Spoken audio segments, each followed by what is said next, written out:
Good afternoon. My name is Justin Douglas, newly elected County Commissioner to Dauphin County, Pennsylvania.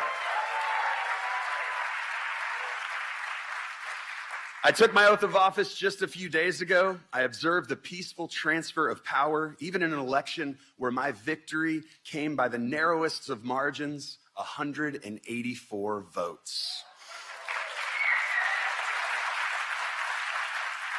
Today, I am reminded of how I experienced the events of January 6th 3 years ago.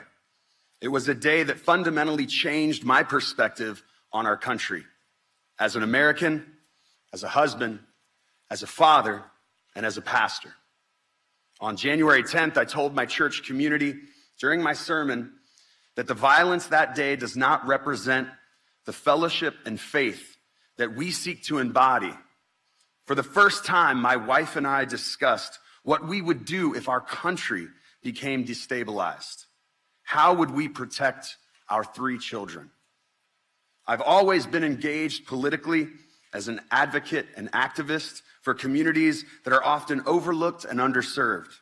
Yet this moment, this insurrection, provided the need for deeper engagement.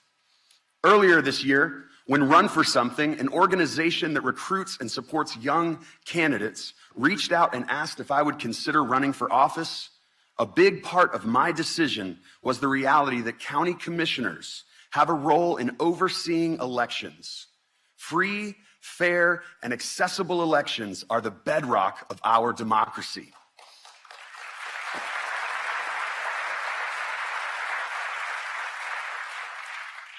Donald Trump represents a clear and present danger to that democracy. His lies about the election, encouraging his supporters to violently stop the peaceful transfer of power, make him unfit to be president. I'm proud to be here today, supporting a president who has been strong and unequivocal in his defending American democracy.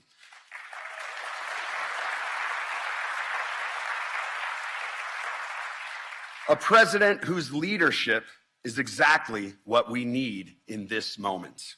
It is my honor to welcome to the stage the President of the United States, Joe Biden, and the First Lady of the United States, Dr. Jill Biden.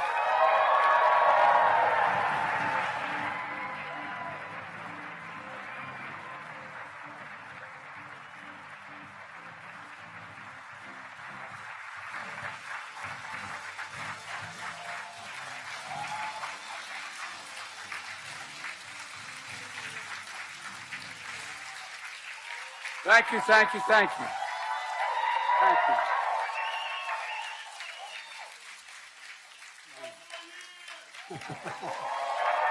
Well, thank you. Thank you. Thank you. Please, thank you. Please, thank you very, very much. Today, the topic of my speech today is deadly serious, and I think it needs to be made at the outset of this campaign. In the winter of 1777, it was harsh and cold as the Continental Army marched to Valley Forge. General George Washington knew he faced the most daunting of tasks, to fight and win a war against the most powerful empire that existed in the world at the time. His mission was clear: liberty, not conquest; freedom, not domination; national independence, not individual glory. America had made a vow: never again would we bow down to a king. Months ahead would be incredibly difficult. But General Washington knew something in his bones. Something about the spirit of the troops he was leading. Something about the soul of the nation he was struggling to be born. In his general order, he predicted, and I quote, "With one heart and one mind, with fortitude and with patience, they would overcome every difficulty," the troops he was leading. And they did. They did. This army that lacked blankets and food, clothes and shoes, this army whose march left bloody bare footprints in the snow, this ragtag army made up of ordinary people, their mission, George Washington declared, was nothing less than a sacred cause. That was the phrase he used, a sacred cause. Freedom, liberty, democracy, American democracy. I just visited the grounds of Valley Forge. I've been there a number of times since the time I was a Boy Scout years ago. You know, it's the very site that I think every American should visit, because it tells the story of the pain and the suffering and the true patriotism it took to make America. Today we gather in a new year, some 246 years later, just one day before January 6th. A date forever seared in our memory because it was on that day that we nearly lost America, lost it all. Today we're here to answer the most important of questions. Is democracy still America's sacred cause? I mean it.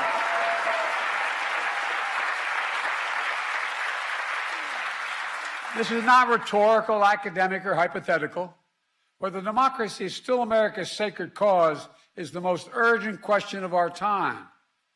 And it's what the 2024 election is all about. The choice is clear. Donald Trump's campaign is about him, not America, not you. Donald Trump's campaign is obsessed with the past, not the future. He's willing to sacrifice our democracy, put himself in power. Our campaign is different. For me and Kamala, our campaign is about America. It's about you. It's about every age and background that occupy this country. It's about the future we're going to continue to build together. And our campaign is about preserving and strengthening our American democracy. 3 years ago tomorrow, we saw with our own eyes the violent mob storm the United States Capitol. It was almost in disbelief as you first turned on the television. For the first time in our history, insurrectionists had come to stop the peaceful transfer of power in America. First time. Smashing windows, shattering doors, attacking the police. Outside, gallows were erected as the MAGA crowd chanted, "Hang Mike Pence." Inside, they hunted for Speaker Pelosi. The House was chanting as they marched through and smashed windows, "Where's Nancy?" Over 140 police officers were injured. Jill and I attended the funeral of police officers who died as a result of the events of that day. Because of Donald Trump's lies, they died because these lies brought a mob to Washington. He promised it would be wild, and it was. He told the crowd to fight like hell, and all hell was unleashed. He promised he would right them. Everything they did, he would be side by side with them. Then, as usual, he left the dirty work to others. He retreated to the White House. As America was attacked from within, Donald Trump watched on TV in a private small dining room off the Oval Office. The entire nation watched in horror. The whole world watched in disbelief. And Trump did nothing. Members of his staff, members of his family, Republican leaders who were under attack at that very moment pled with him. Act. Call off the mob. Imagine had he gone out and said, "Stop." And still, Trump did nothing. It was among the worst derelictions of duty by a president in American history. An attempt to overturn a free and fair election by force and violence. A record 81 million people voted for my candidacy and to end his presidency. Trump lost the popular vote by 7 million. Trump's claims about the 2020 election never could stand up in court. Trump lost 60 court cases. 60. Trump lost the Republican-controlled states. Trump lost before a Trump-appointed judge, and then judges.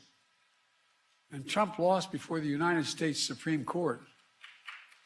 All of it. He lost.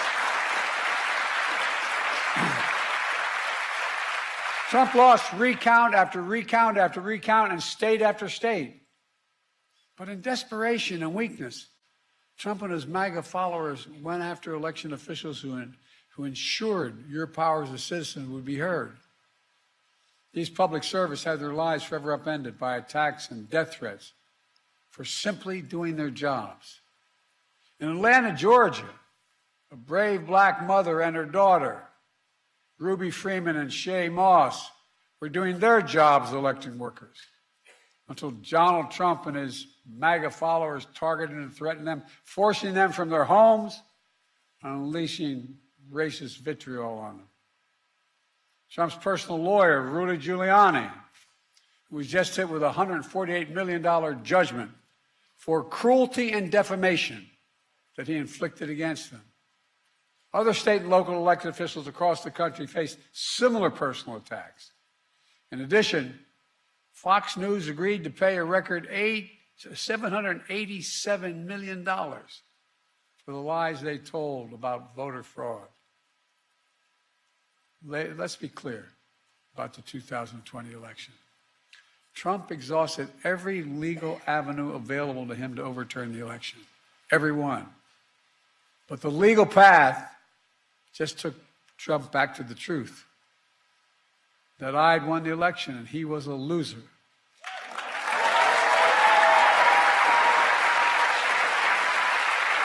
Well,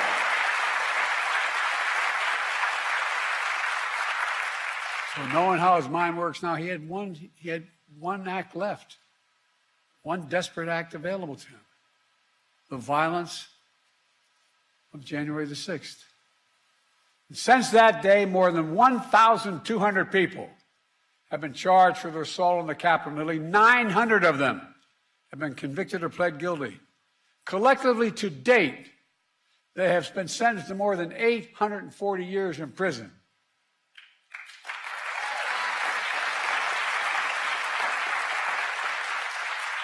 And what's Trump done?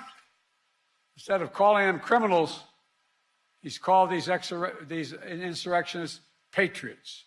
They're patriots. And he promised to pardon them if he returns to office.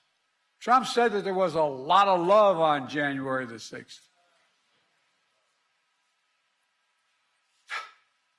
The rest of the nation, including law enforcement, saw a lot of hate and violence. One Capitol police officer called it a medieval battle. That same officer was called vile racist names. He said he was more afraid in the capital of the United States of America, in the chambers, than when he was fighting as a soldier in the war in Iraq. He said he was more afraid inside the halls of Congress than fighting in the war in Iraq. And trying to rewrite the facts of January 6th, Trump is trying to steal history the same way he tried to steal the election. But we knew the truth because we saw it with our own eyes. This wasn't like a story being told. It was on television repeatedly. We saw it with our own eyes. Trump's mob wasn't a peaceful protest. It was a violent assault. They were insurrectionists, not patriots. They weren't there to uphold the Constitution. They were there to destroy the Constitution.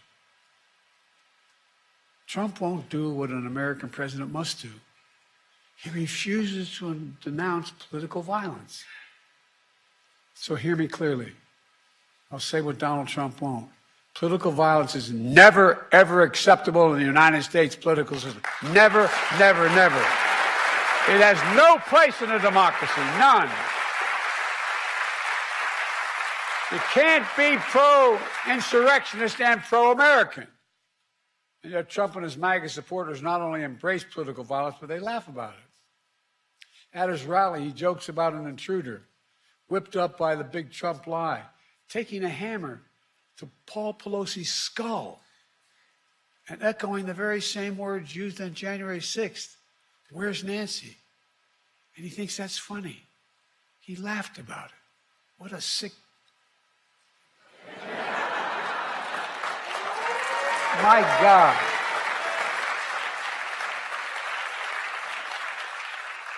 I think it's despicable, seriously. Not just for a president, for any person to say that. But to say it to the whole world listening. When I was overseas, anyway. Trump's assault on democracy isn't just part of his past. It's what he's promising for the future. He's being straightforward. He's not hiding the ball. His first rally for the 2024 campaign opened with a choir of January 6th insurrectionists singing from prison on a cell phone, while images of the January 6th riot played on a big screen behind him at his rally. Can you believe that? This is like something out of a fairy tale, a bad fairy tale. Trump began his 2024 campaign by glorifying the failed violent insurrection on our Capitol. The guy who claims law and order sows lawlessness and disorder. Trump's not concerned about your future, I promise you. Trump is now promising a full-scale campaign of revenge and retribution, his words, for some years to come. They were his words, not mine. He went on to say he'd be a dictator on day one. I mean, if I were writing a book of fiction, I said an American president said that. And not in jest.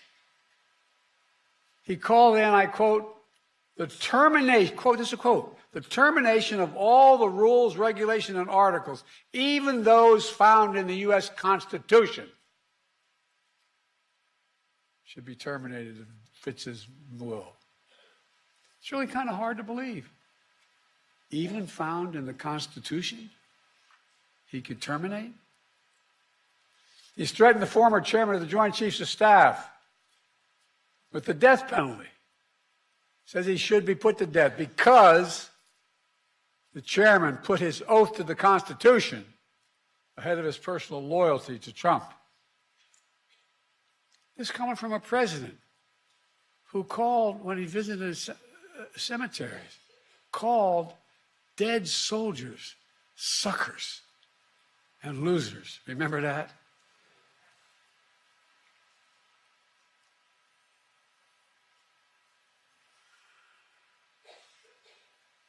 Sometimes I'm really happy the Irish in me can't be seen. It was right around the time I was at Bo's grave, Tommy. How dare he? Who in God's name does he think he is? With former aides, Trump plans to invoke the Insurrection Act, which would allow him to deploy, which is not allowed to do in ordinary circumstances, allow him to deploy U.S. military forces on the streets of America. He said it. He calls those who oppose him vermin. He talks about the blood of America as being poisoned, echoing the same exact language used in Nazi Germany. He proudly posts on social media the words that best describe his 2024 campaign, quote, revenge, quote, power, and quote, dictatorship. There's no confusion about who Trump is, what he intends to do. I placed my hand on our family Bible, and I swore an oath on the very same steps of the Capitol, just 14 days after the attack on January the 6th. As I looked out over the capital city, whose streets were lined with National Guard to prevent another attack, I saw an American that had been pushed to the brink, America that had been pushed to the brink. But I felt enormous pride, not in winning, I felt enormous pride in America, because American democracy had been tested. American democracy had held together. And when Trump had seen weakness in our democracy and continued to talk about it, I saw strength, your strength. It's not hyperbole, your strength, your integrity, American strength and integrity. Ordinary citizens, state election officials, the American judicial system had put the Constitution first, and sometimes at their peril. At their peril. Because of them, because of you, the will of the people prevailed. Not the anger of the mob or the appetites of one man. When the attack on January 6th happened, there was no doubt about the truth. At the time, even Republican members of Congress and Fox News commentators publicly and privately condemned the attack. As one Republican senator said, Trump's behavior was embarrassing and humiliating for the country. But now that same senator and those same people have changed their tune.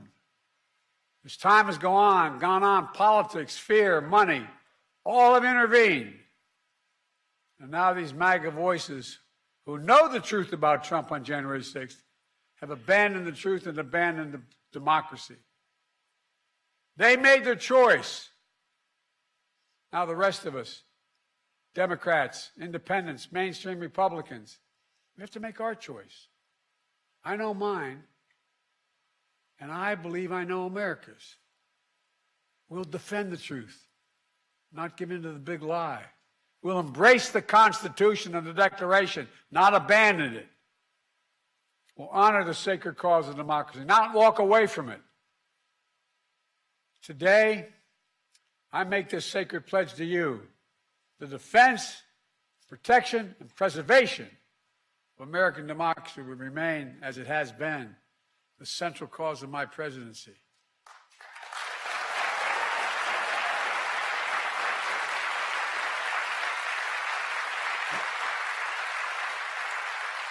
America, as we begin this election year, we must be clear. Democracy is on the ballot. Your freedom is on the ballot. Yes, we'll be voting on many issues. On the freedom to vote and have your vote counted. On the freedom of choice. The freedom to have a fair shot. The freedom from fear. And we'll debate and disagree. Without democracy, no progress is possible. Think about it. The alternative to democracy is dictatorship. The rule of one, not the rule of we, the people. That's what the soldiers of Valley Forge understood. And so was me. We have to understand it as well. We've been blessed so long with a strong, stable democracy.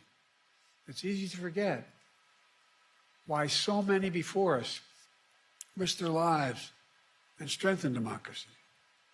What our lives would be without it. Democracy means having the freedom to speak your mind, to be who you are, to be who you want to be. Democracy is about being able to bring about peaceful change. Democracy is how we've opened the doors of opportunity wider and wider with each successive generation, notwithstanding our mistakes. But if democracy falls, we'll lose that freedom. We'll lose the power of we, the people, to shape our destiny. If you doubt me, look around the world. Travel with me as I meet with other heads of state throughout the world. Look at the authoritarian leaders and dictators Trump says he admires. He out loud says he admires. I won't go through them all. It'll take too long. Look, remember how he refers to what he calls love letter exchanges between he and the dictator of North Korea? Those women and men out there in the audience ever fought for the American military. Did you ever believe you'd hear a president say something like that? His admiration for Putin. I could go on. And look at what these autocrats are doing to limit freedom in their countries. They're limiting freedom of speech, freedom of press, freedom to assemble, women's rights, LGBTQ rights. People are going to jail, so much more. It's true, the push and pull of American history is not a fairy tale. Every stride forward in America is met with ferocious backlash many times from those who fear progress and those who exploit that fear for their own personal gain. From those who traffic in lies, toll for power and profit. For those who are driven by grievance and grift, consumed by conspiracy and victimhood. From those who seek to bury history and ban books. Do you ever think you'd be in a political event talking about book banning for a presidential election? The choice and contest between those forces, those competing forces, between solidarity and division is perennial. But this time it's so different. You can't have a contest. You can't have a contest if you see politics as an all-out war instead of a peaceful way to resolve our differences. All-out war is what Trump wants. And that's why he doesn't understand the most fundamental truth about this country. Unlike other nations on earth, America is not built on ethnicity, religion, geography. We're the only nation in the history of the world built on an idea. Not hyperbole, built on an idea. We hold these truths to be self-evident, that all men and women are created equal. It's an idea. Declared in the Declaration, created in a way that we've viewed everybody as equal and should be treated equal throughout their lives. We've never fully lived up to that. We have a long way to go. But we've never walked away from the idea. We've never walked away from it before. And I promise you, I will not let Donald Trump and the MAGA Republicans force us to walk away now.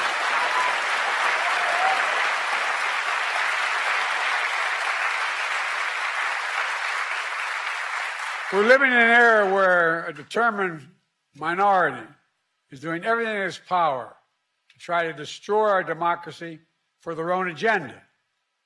The American people know it, and they're standing bravely in the breach.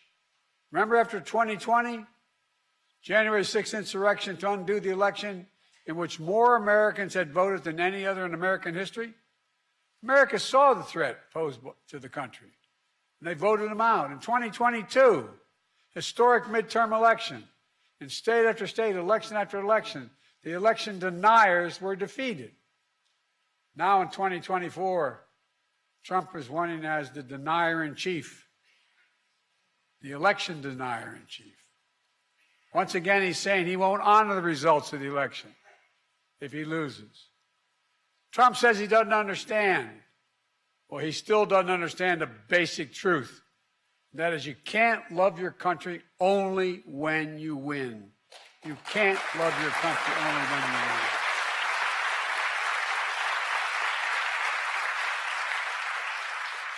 So I'll keep my commitment to be president for all of America, whether you voted for me or not. I've done it for the last 3 years, and I'll continue to do it. Together, we can keep proving that America is still a country that believes in decency, dignity, honesty, honor, truth. We still believe that no one, not even the president, is above the law. We still believe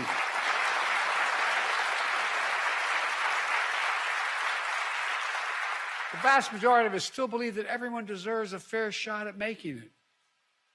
We're still a nation that gives hate no safe harbor. I tell you from my experience working with leaders around the world, and I mean this sincerely, not a joke, that America is still viewed as the beacon of democracy for the world. I can't tell you how many world leaders, and I know all of them, virtually all of them, grab my arm in private and say, "He can't win. Tell me." No, my country will be at risk. Think of how many countries, Tommy, you know, that are on the edge. Imagine. We still believe in we the people, and that includes all of us, not some of us. Let me close with this. In the cold winter of 1777, George Washington and his American troops at Valley Forge waged a battle on behalf of a revolutionary idea. that everyday people, like where I come from and the vast majority of you, not a king or a dictator, that everyday people can govern themselves without a king or a dictator. In fact, in the rotunda of the Capitol, there's a giant painting of General George Washington, not President Washington. And he is resigning his commission as commander-in-chief of the Continental Army. A European king at the time said, after he won the revolution, now's the time for him to declare his kingship. But instead, the mob that attacked the Capitol, waving Trump flags and Confederate flags, stormed right past that portrait. That image of George Washington gave them no pause, but it should have. The artist who painted that portrait memorialized that moment because he said it was, quote, one of the highest moral lessons ever given to the world, end of quote. George Washington was the height of his power, having just defeated the most powerful empire on earth. Could have held on to power as long as he wanted. He could have made himself not a future president, but a future monarch, in effect. And by the way, when he got elected president, he could have stayed for 2, 3, 4, 5 terms till he died. But that wasn't the America he and the American troops at Valley Forge had fought for. In America, genuine leaders, democratic leaders with a small d, don't hold on to power relentlessly. Our leaders return power to the people, and they do it willingly, because that's the deal. You do your duty. You serve your country. And ours is a country worthy of service, as many Republican presidents and Democratic presidents have shown over the years. We're not perfect, but at our best, we face head on the good, the bad, the truth of who we are. We look in the mirror and ultimately never pretend we're something we're not. That's what great nations do. And we're a great nation. We're the greatest nation on the face of the earth. We really are.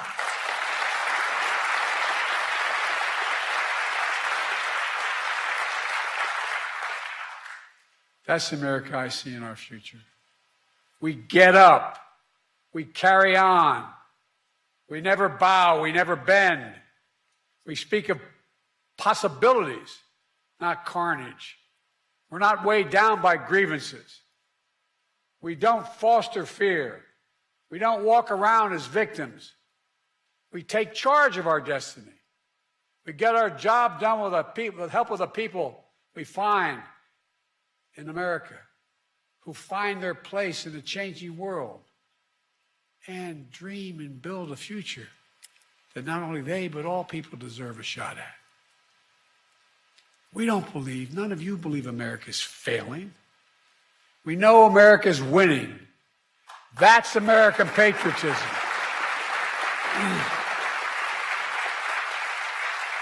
It's not winning because of Joe Biden.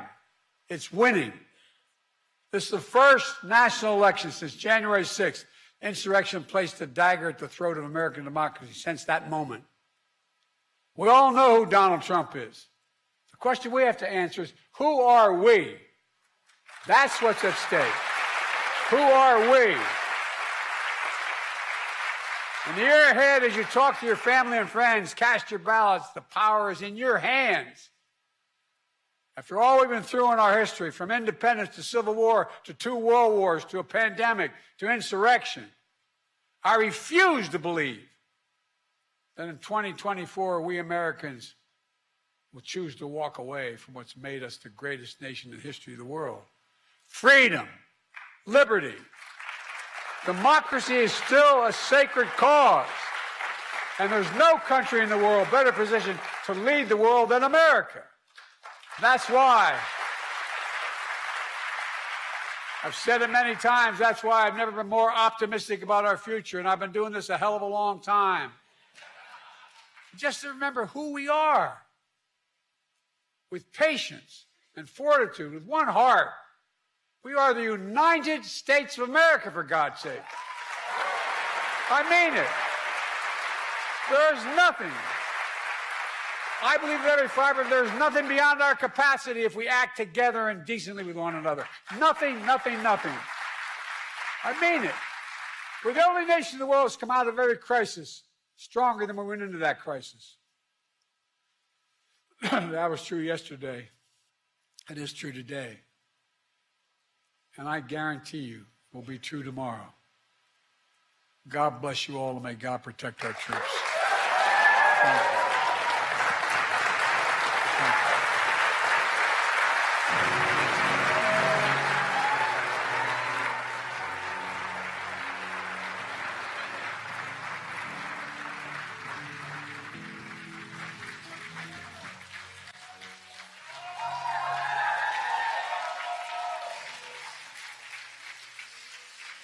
I understand power. Thank you all so very much. I really mean it. Thank you, thank you, thank you, thank you. Strength.